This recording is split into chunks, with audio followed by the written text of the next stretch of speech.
Mesdames et messieurs, bonjour, j'espère que vous allez bien. Bienvenue à la chaîne IST Sport.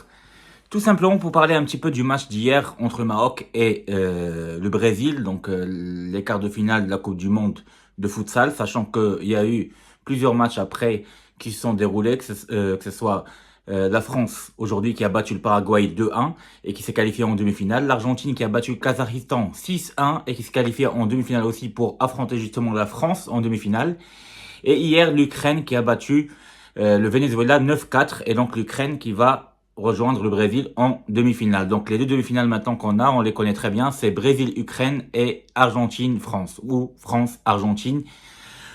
Voilà, donc j'ai pris un petit peu de temps pour revenir et parler du match d'hier entre le Maroc et le Brésil. Parce que hier c'était à chaud et je voulais pas dire de bêtises. Et j'étais tellement déçu et frustré du match. Le fait qu'on a perdu et il y en a qui disent que le Marocain il est fier malgré qu'on est arrivé à ce stade de jeu et tout ça et qu'on a perdu. Oui, on est fier. Bien sûr qu'on peut être que fier, bien sûr, le fait d'arriver à au moins en quart de finale. Mais il faut dire la vérité que le Marocain il est aussi furieux et frustré et déçu, très déçu. Et depuis toujours, depuis X temps, c'est pas que avant.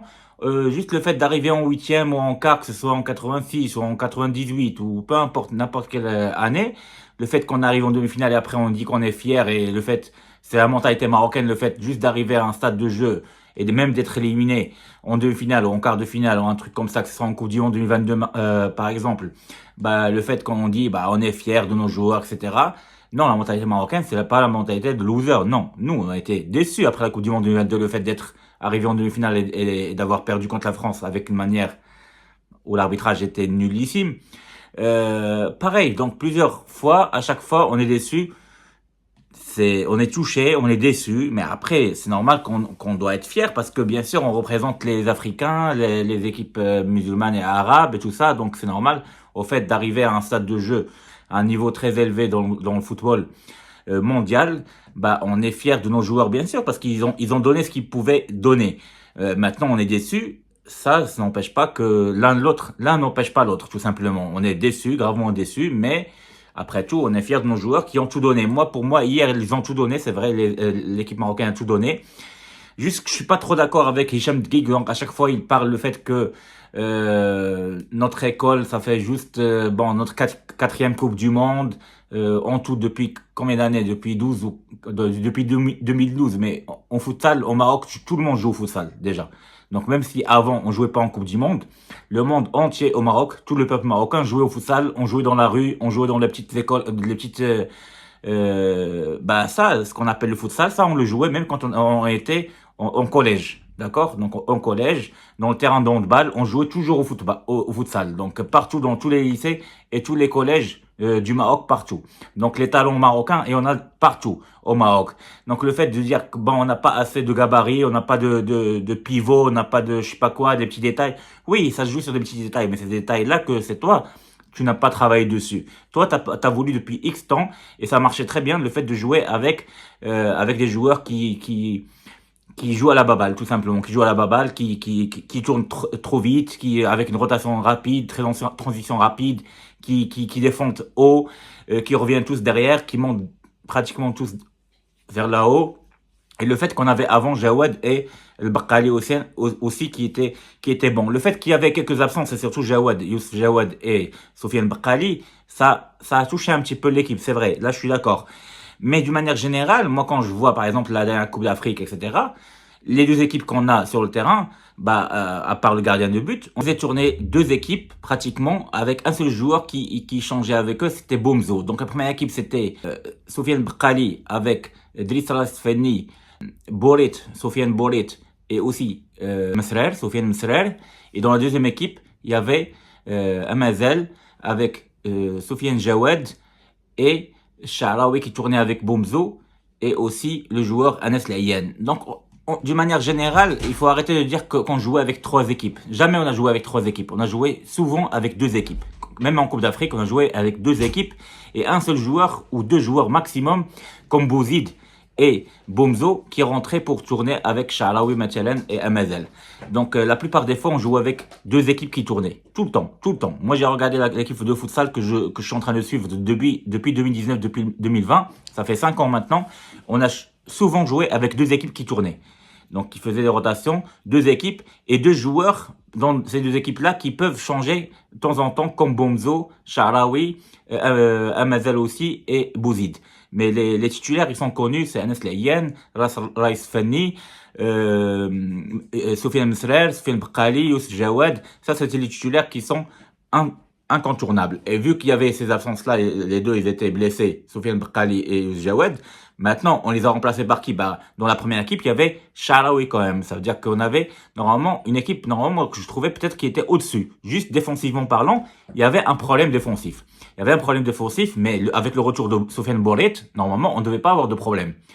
Mais là, on a joué avec l'équipe pratiquement type avec laquelle on jouait en Côte d'Afrique et partout. Donc, le problème, c'est pas une question d'effectif. Le problème, c'est dans l'école marocaine qui joue trop à la balle et qui n'ont pas allé chercher un joueur de grande taille qui peut jouer sur le pivot, qu'on peut changer un peu notre style. On a essayé de le faire avec Sha'raoui, mais c'est pas son style de faire le pivot. Par exemple, quand on voit aujourd'hui l'équipe de France avec Mohamed devant qui a marqué un joli but, à lui tout seul, c'est lui qui fait le pivot. On avait besoin d'un joueur comme ça, alors que c'est un Marocain. Lui, il est Marocain. Aux Pays-Bas, il y a plusieurs Marocains, 8 joueurs marocains qui ont joué aux Pays-Bas.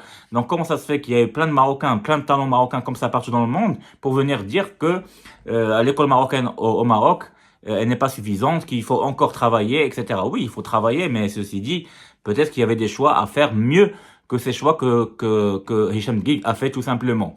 C'est vrai que bravo à lui, c'est grâce à lui qu'on est sur la continuité, que depuis 2012, on arrive à la Coupe du Monde quand même. Surtout les dernières Coupes du Monde, on a été en quart de finale. Mais quand je vois par exemple l'Argentine qui arrive en demi-finale, alors qu'il y a même pas un an, on les a battus 7-0, je comprends pas. Franchement, c'est là où je comprends pas. Il y a des choses franchement, malheureusement, qui me frustrent.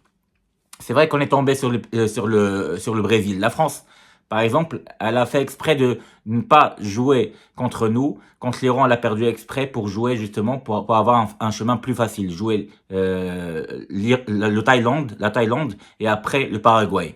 Donc la France, elle est chanceuse, c'est vrai. Mais nous, on n'a pas été chanceux parce que tout simplement, on n'a pas battu le Portugal. Si on avait battu le Portugal en premier dans la phase de groupe, on aurait pu tomber sur le Kazakhstan. Bon, après le Kazakhstan, c'est une équipe qui est forte aussi, qui fait partie du top 10. Moi, je trouve que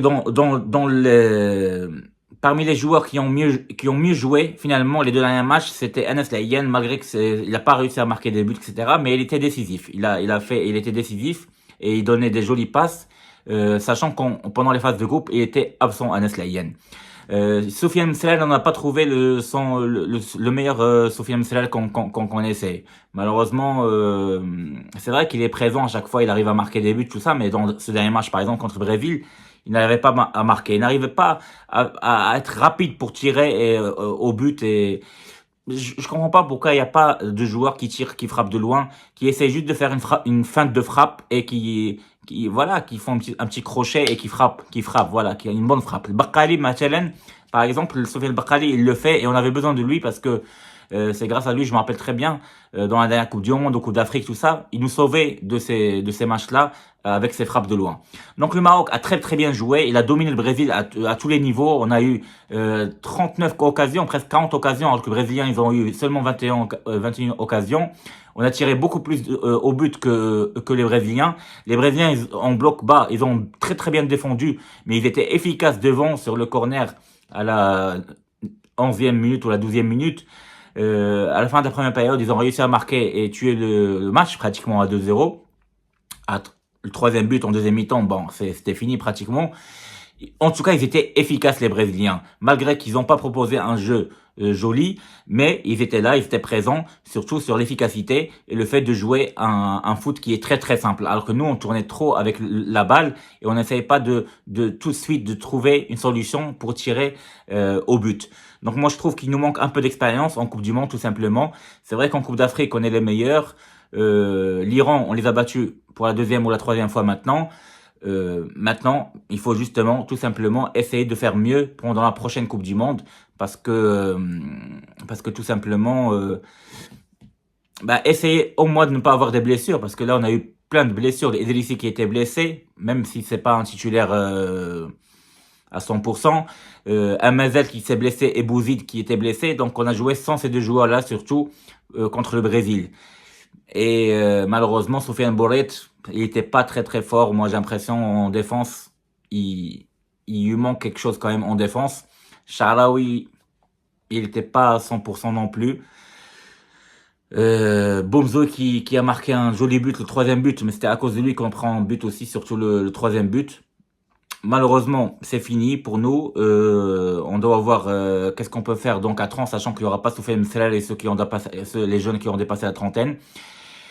En tout cas, on a une bonne équipe et elle a montré un joli visage contre le Brésil. Mais c'est ça qui est dommage, c'est qu'à chaque fois, on est frustré parce qu'on voit on fait des grands matchs. On a fait un grand match contre le Brésil, mais il nous manquait l'efficacité tout simplement devant les buts et tous les ratés qu'on a eu, quelques face à face et surtout les tirs de loin qu'on n'arrive pas à marquer, des tirs pas très très bonnes. Et malheureusement, il nous manque encore du travail, et surtout sur ça, sur le pivot et sur les frappes de loin qui doit être vraiment très forte. Et il faut trouver des jeunes joueurs qui frappent fort vers les buts. Voilà. Comme Sofiane Bakkali d'ailleurs, j'espère qu'il va revenir, il va se rétablir. Bon, donc voilà, donc hard luck pour les Marocains. Donc c'est comme ça nous arrive souvent. Maintenant, on a perdu, on a été éliminé. On aurait pu mieux faire. On est déçus, c'est sûr et certain. Mais bon, on est fiers d'eux quand même parce qu'ils ont donné le tout. Ils ont donné tout pour tout par rapport le fait que les joueurs qui manquaient et ce qu'ils pouvaient faire, ils ont tout donné. Et malheureusement, on n'a pas pu gagner ce match-là contre le Brésil. Voilà, donc je vous dis à très bientôt les amis. Merci de liker encore une fois et à très bientôt. Au revoir, salut.